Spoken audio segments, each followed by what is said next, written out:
Al-Kahf, the cave, is chapter 18 in the Quran. This Meccan chapter tells 4 unique stories. Each deals with a different type of fitna, or test from Allah.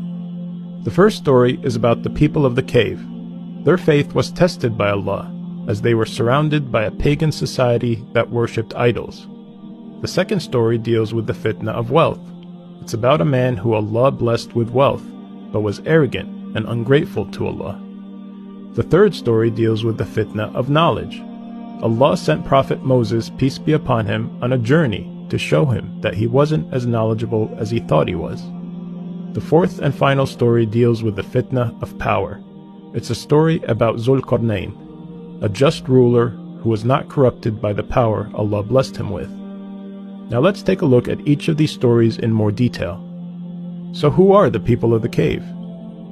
They were a group of young believers who believed in Allah and worshipped Him alone. They held firmly to their faith at a time when everyone around them was worshipping idols and far away from the straight path.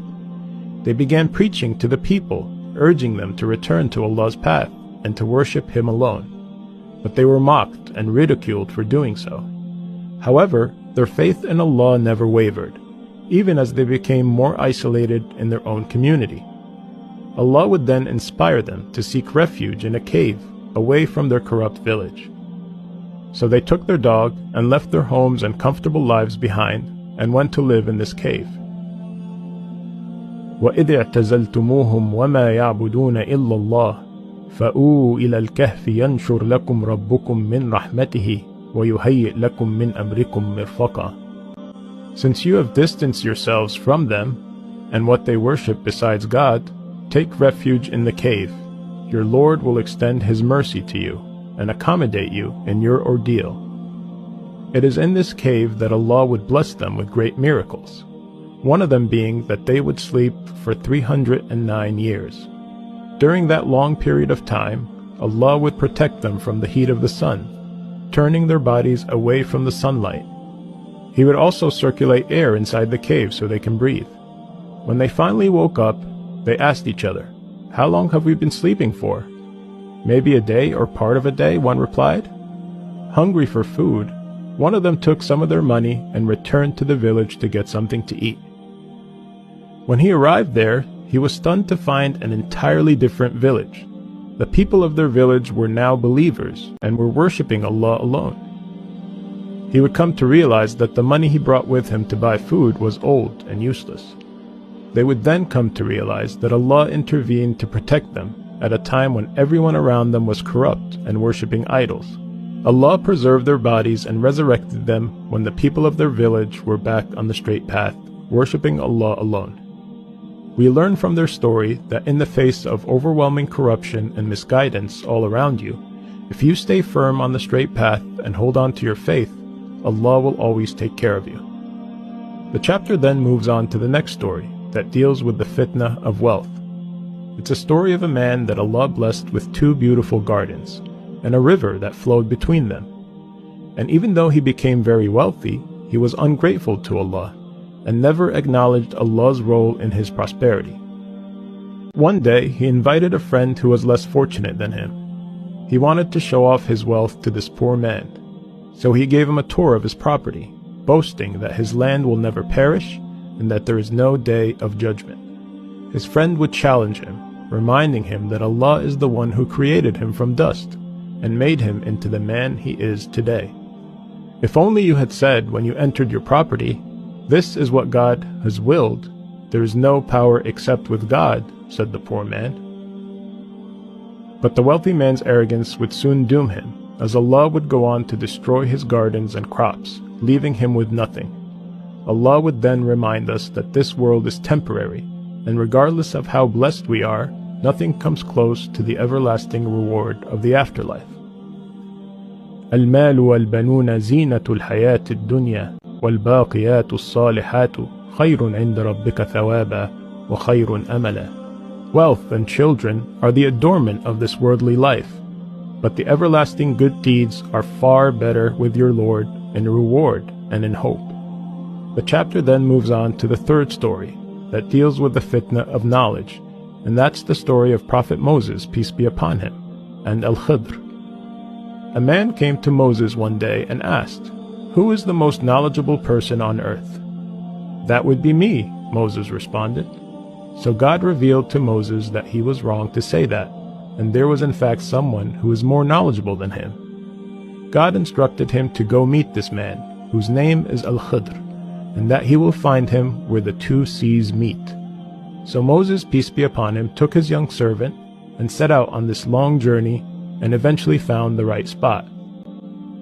فَوَجَدَ عَبْدًا مِّنْ عِبَادِنَا آتَيْنَاهُ رَحْمَةً مِّنْ عِنْدِنَا وَعَلَّمْنَاهُ مِنْ لَدُنَّا عِلْمًا. There they found a servant of ours, to whom we have granted mercy from us, and enlightened with knowledge of our own.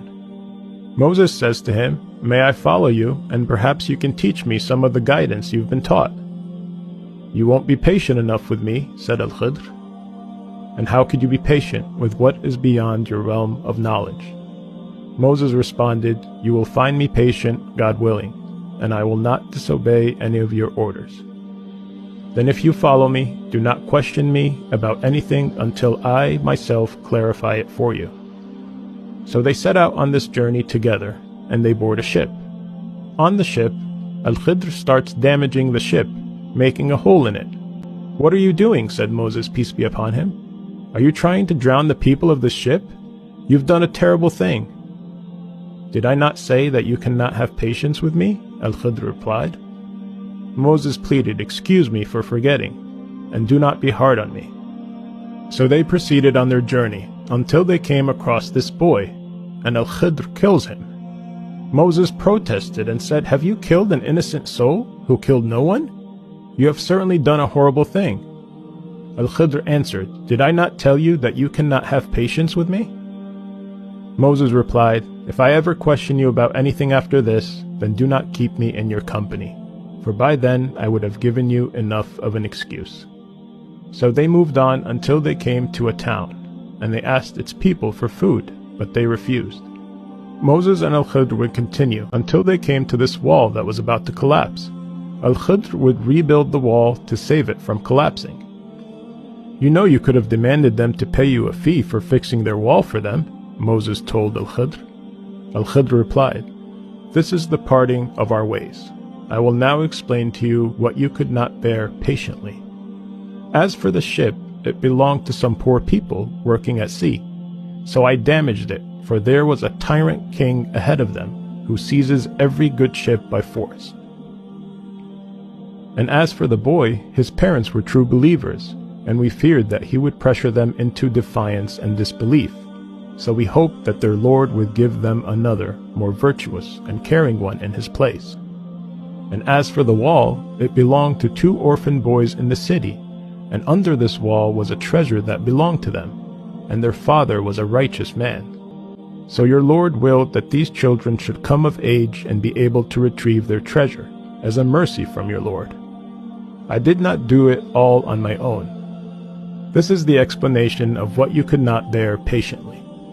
Allah wanted to teach Moses a lesson, that we do not always have the knowledge of why God allows certain things to happen, things that may appear to be bad as it unfolds, but in reality, it's for a good reason. Now we come to the final story of this chapter, which deals with the fitna of power. It's the story of Zul-Qarnayn, known as the man of the 2 horns. He was a righteous king who traveled far and wide. He was an honorable and just ruler, whom Allah blessed with vast land and tremendous power. إِنَّا مَكَّنَّا لَهُ فِي الْأَرْضِ وَآتَيْنَاهُ مِنْ كُلِّ شَيْءٍ سَبَبًا. Surely we established him in the land, and gave him the means to all things. So he set out on journeys to the far east and far west, where he helped guide people to the straight path, brought them prosperity, and ruled over them with justice. Then he traveled a 3rd course, حتى إذا بلغ بين السدين وجد من دونهما قوما لا يكادون يفقهون قولا. Until he reached the pass between 2 mountains, he found in front of them a people who could hardly understand his language. They pleaded with him to save them from Gog and Magog. Gog and Magog were 2 neighboring peoples who violently raided their village and spread corruption throughout the land, "Should we pay you tribute, provided that you build a wall between us and them?" said the people to Zulqarnain. He responded, "What my Lord has provided for me is far better, but assist me with resources, and I will build a barrier between you and them." "Bring me blocks of iron," he asked the people. They would fill the gap between the two mountains with iron, making it red hot, and pouring molten copper over it, making it near impossible to climb or penetrate. فَمَا اسْطَاعُوا أَنْ يَظْهَرُوهُ وَمَا اسْتَطَاعُوا لَهُ نَقْبًا. And so the enemies can neither scale nor tunnel through it. He then declared to the people, "This is a mercy from my Lord. But when the promise of my Lord comes to pass, he will level it to the ground, and my Lord's promise is ever true." Meaning this wall won't last forever, and there will come a day when Allah will allow it to be leveled, and Gog and Magog will come through. وَتَرَكْنَا بَعْدَهُمْ يَوْمَئِذٍ يَمُوجُ فِي بَعْضٍ وَنُفِخَ فِي الصُّورِ فَجَمَعْنَاهُمْ جَمْعًا. On that day we will let them surge like waves over one another. Later the trumpet will be blown, and we will gather all people together. Yog and Magog's eventual coming out from behind this wall that Zulqarnain built is known to be one of the major signs of the final hour, right before the Day of Judgment. The story of Zulqarnain is a reminder that God will grant certain people power. What they do with this power is a test by Allah. Some will be corrupted by power, while others will use it for good. These 4 stories represent different ways Allah will test us in this world. It is encouraged that Muslims read this chapter every Friday to remind themselves of these trials and to protect themselves.